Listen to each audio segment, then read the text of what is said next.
As 2013 has come to a close, we now go into 2014 looking at a brighter future and maybe changing some things. I know for some of us, including myself, we have made New Year's resolutions, things that we want to accomplish this year and change about ourselves, change about our situations, sort of like a starting over, a fresh new plate, if you will. Every year we go and we make these resolutions, and then some of us, we turn and we break them, or we can't quite reach our goals there. And then we just look forward to the next year, and we say to ourselves, next year I will get it. Next year I will start going to the gym more often. Next year I will become more financially stable.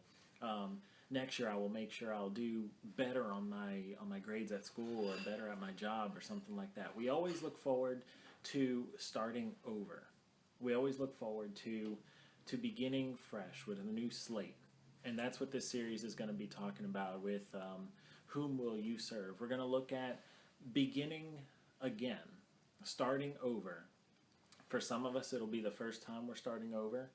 For many of us, it's a way to kind of break away from the old habits and old situations of 2013 and move into the new year of 2014 with this refreshed mind, with a renewed sense of what it is that we want to accomplish spiritually.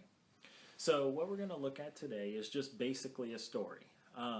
If you're new here to HananiMinistry.com, I welcome you, and today you're basically just going to get a straightforward story, just so that we're all on the same page come next week when we continue the series and we dig a little bit deeper into the actual meaning and the implications of the story.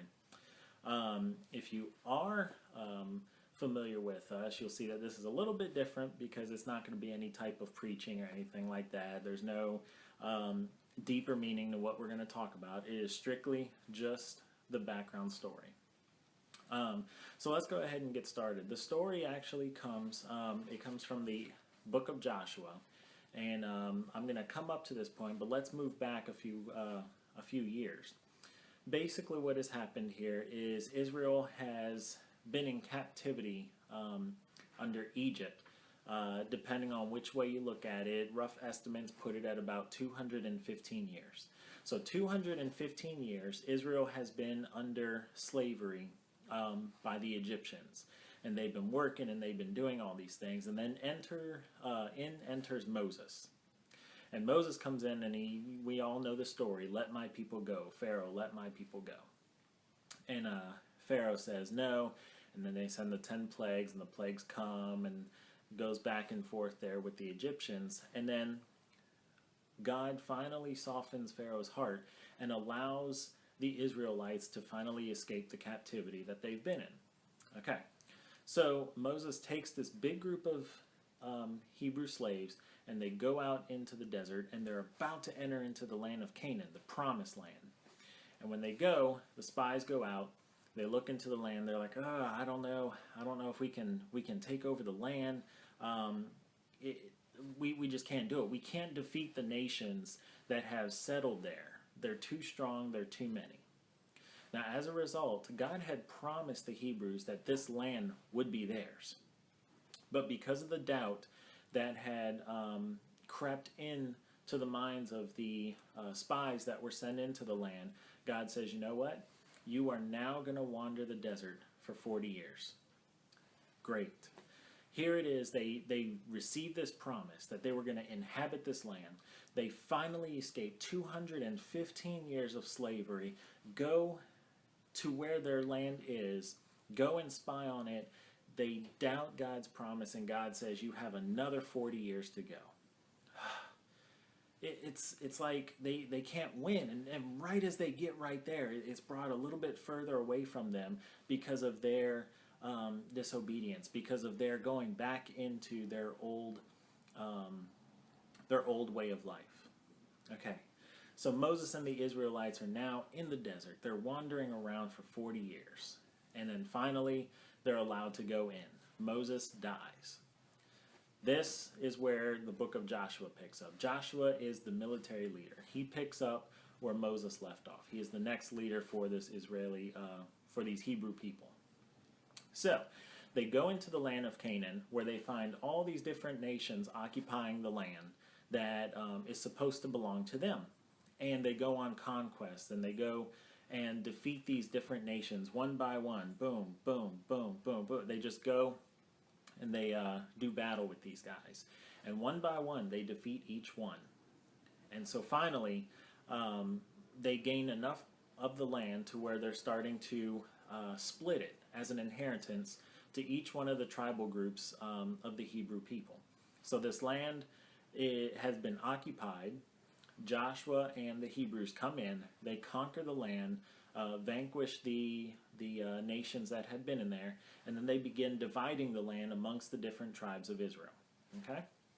Now, Josh gets old. Joshua becomes an old man, and he's like, all right, Moses came and led these people, and he died. I came in, I led the people, and I'm old of age. I'm about to die. So he wants to leave these Hebrew people with a sort of message, with a sort of commission, if you will. And that's where we pick up and where the rest of our series is going to come from, is his commission to the Hebrew people and what that implies for them. So I'm going to read a few quick verses here. The first one comes from Joshua chapter 23. We're going to start at verse 6 and go down to verse 7. And it says, "Therefore, be very strong to keep and to do all that is written in the book of the law of Moses, turning aside from it neither to the right hand nor to the left." So Joshua is telling the Hebrew people, look, you got these this group of rules, this group of laws from God through Moses, and you are a sanctified, a separated people from the nations around you. Make sure that you follow this book of laws because you are God's people, and this is what he has commanded us to do. Make sure you don't deviate from it at all. Separate yourselves from the nations around you. Verse 7, "That you may not mix with these nations remaining among you," there were still some nations in their land, "or make mention of the names of their gods, or swear by them, or serve them, or bow down to them." Okay? Now, maybe a little bit of a geographic history is needed here to explain this. The Hebrew people are in the middle of the land, and they are still surrounded by some of these pagan nations. Some of these nations that serve other gods, idols, and stuff like that. Being that Israel at the time, the Hebrew people, are serving just one God, the God of Abraham, Isaac, and Jacob, which is unusual for this time because the other nations serve many gods and worship many, many gods. So Israel comes in and they look around and they're like, man, I want to be just like everyone else.